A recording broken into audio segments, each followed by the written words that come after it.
But first, in our Ask the Doctor segment, heart attacks and strokes can affect men and women differently. A look at some of the warning signs and how to avoid them after this.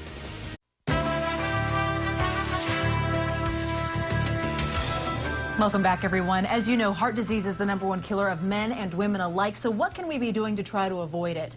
Let's find out in tonight's Ask the Doctor segment. Dr. Stephen Herman is the medical director of St. Mary's Cardiology. Thanks again for being back on the show. My pleasure to be here. Thank you. And welcome to Reno. We know you're new to town. Pleasure to be to Reno. So it's great to have you.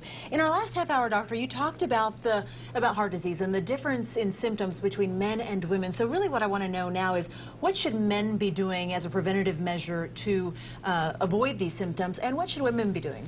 I think the game plan is the same for both. Diet, exercise, and weight loss is by far the key and the cornerstone to heart disease prevention.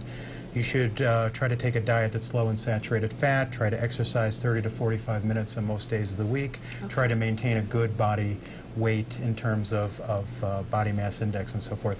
The only thing that's really different for men and women is we don't really prescribe estrogen anymore to prevent heart disease. So we would like you to be common sense in terms of risk factor reduction, get your blood pressure checked, get your cholesterol checked, get on a diet and exercise and weight loss program, and then if you need to, if your risk merits, take an aspirin.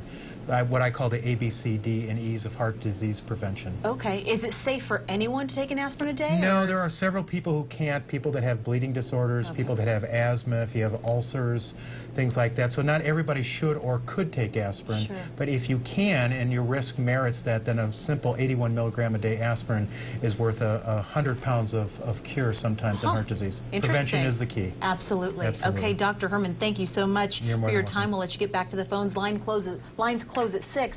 You mentioned 30 to 45 minutes of exercise. I know one person at least in our studio who does that. Garrett Dearborn is joining us now.